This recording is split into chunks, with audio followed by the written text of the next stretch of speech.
Nice.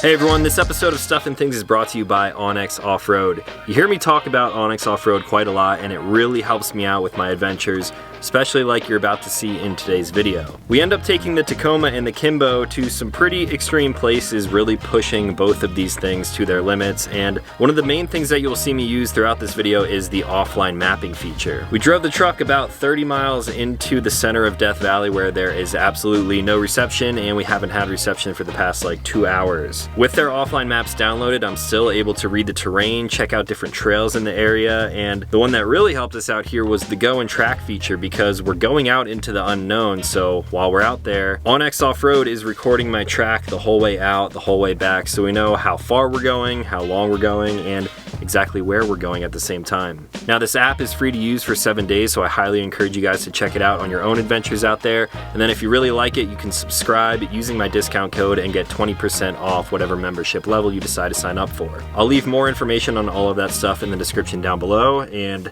you guys will see how we use Onyx Off-Road in this video. Huge thanks to Onyx Off-Road for sponsoring this episode of Stuff and Things.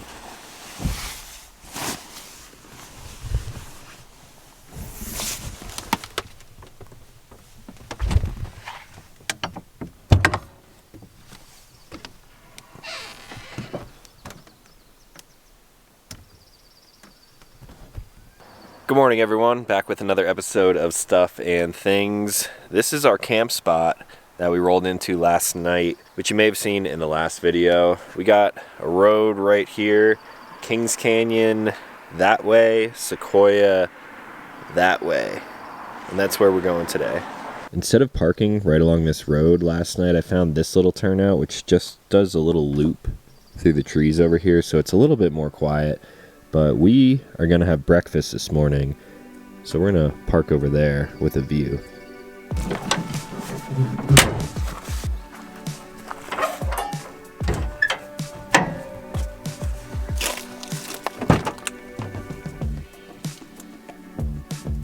Hi, how are you? Good. Good morning.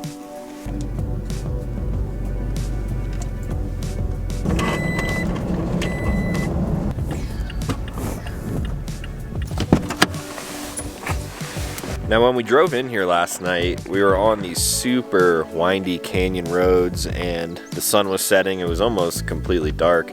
So I finally had the chance to use all of my Diodynamics lights. The SS3s, the 30-inch light bar, they're great, but nothing quite compares to the 42-inch on the roof. That thing is perfect for driving at night, especially in areas like this.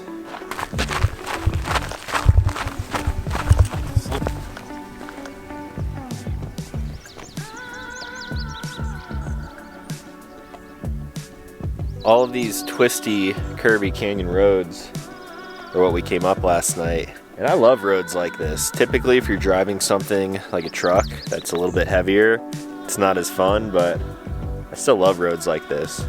And believe it or not, the truck, with all of the upgrades, handles roads like this, even with the Kimbo on the back, pretty decently. We missed it. It was beautiful. I'm gonna look at myself. All right, I'm gonna start making breakfast. Okay.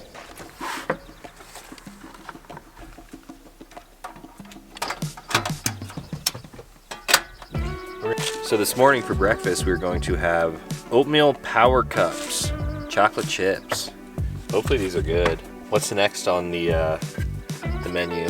Citrus salad, nice.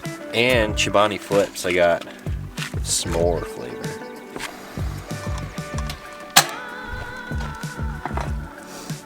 Boiling. 2 minutes is up. Wow, that's super chocolatey. Ooh, I don't know if I'm gonna like this. This is a lot of chocolate. I'm gonna love it. Look at that. It's just like oatmeal mixed in hot chocolate. Like thick hot chocolate. All right, quick breakfast in case we decide to go for a longer walk that actually turns into a hike. One thing that I forgot to mention is that last night the weather was beautiful once again, and we slept with the front window open of the Kimbo. This is something that I've mentioned a few times, which makes the Kimbo super unique because it's not easy to put a window up there on the front of a camper. So we slept with that thing wide open, and the weather was beautiful, nice and dry here in California. Highly recommend it.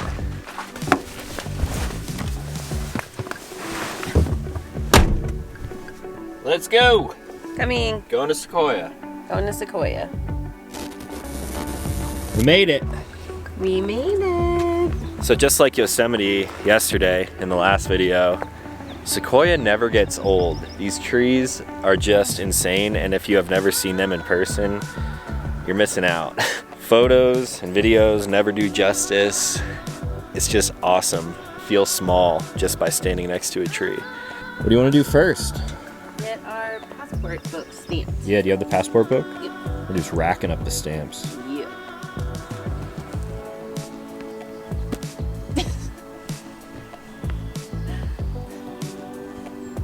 How was your pee? It was very good. Thank you. While you were peeing, I got a stamp Nice. and stickers. Woo. I'm gonna put my stickers on. I'll help you. One there, one there. Nice. There.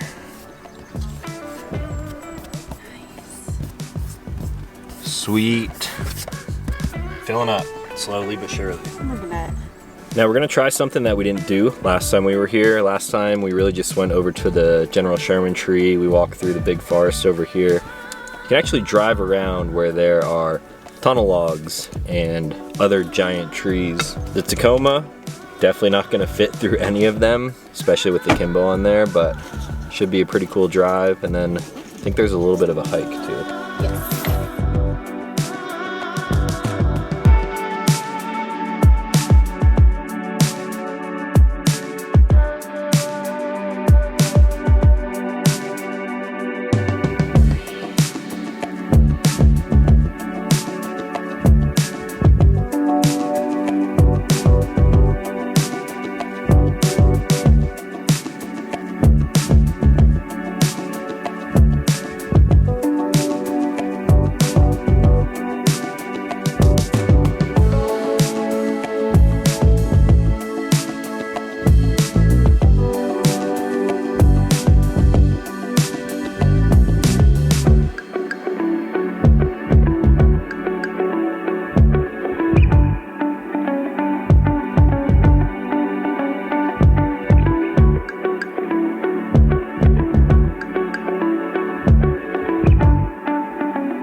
So that was Sequoia again.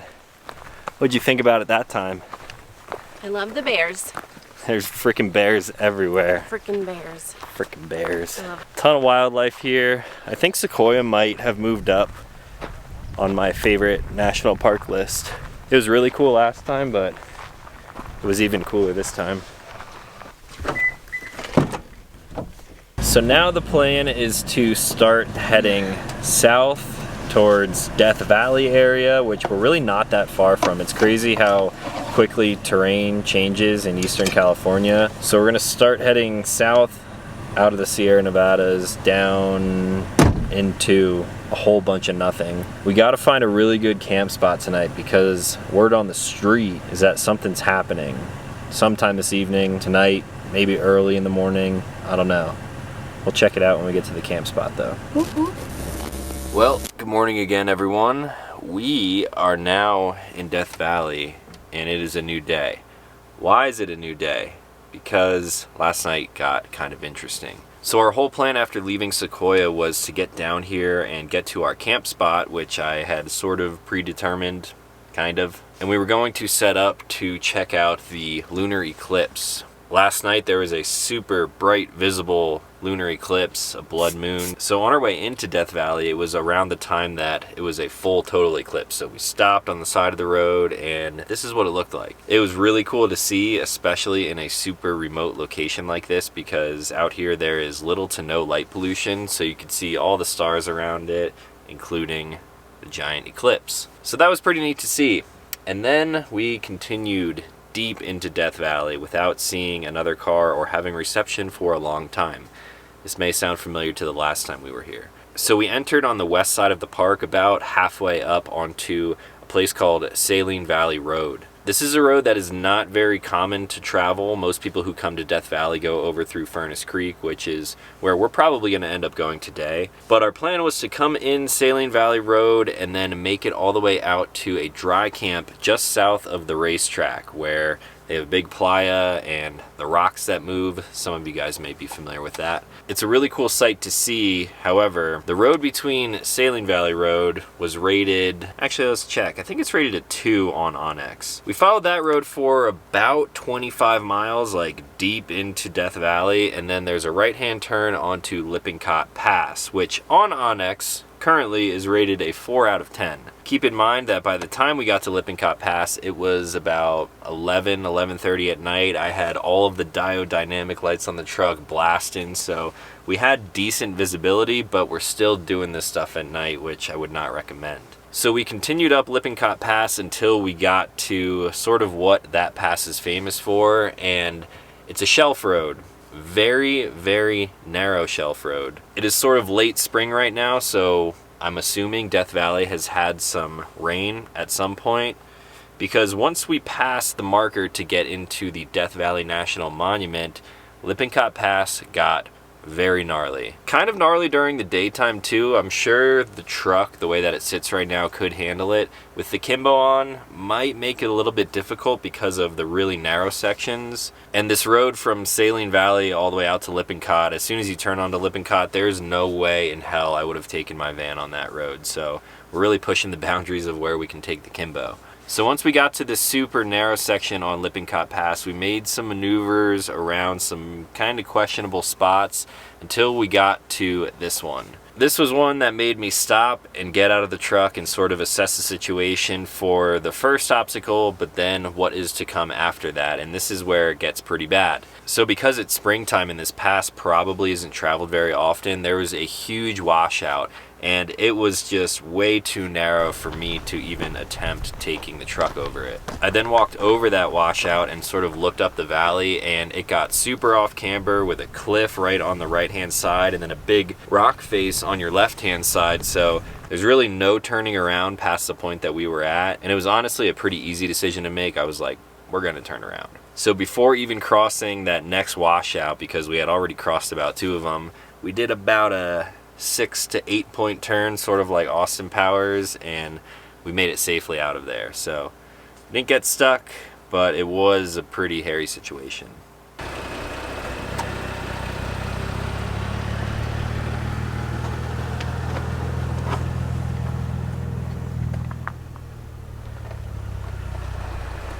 Nice. From Lippincott Pass, we then made it back to Saline Valley Road, and we started to head out the same way we came in, and we just pulled off on the side of the trail last night. We spent the night here, probably went to bed at about 1 o'clock in the morning, which is why I sound and look tired right now. And that's the story for now. I wish I could have filmed a lot of that stuff better, but the drive from Sequoia down here was way longer than I thought. It ended up being like 5.5 hours, I believe, with stopping for fuel. For now, this is probably going to be our last stop here in Death Valley before we head on to Vegas. And wait till you guys see where we ended up parking last night. I'll show you that in the next video. Here's Ashley. What'd you think about last night? It was scary and I didn't like it. Scary and you didn't like it. No, thank you. Seems like a reoccurring theme here in Death Valley. Yeah, seriously. But we're safe. I kept it under control. Alright, so that's going to be all for today. If you guys are new to the channel, consider clicking subscribe. I make new videos every week. As always, thanks for watching. I'll talk to you in the next one.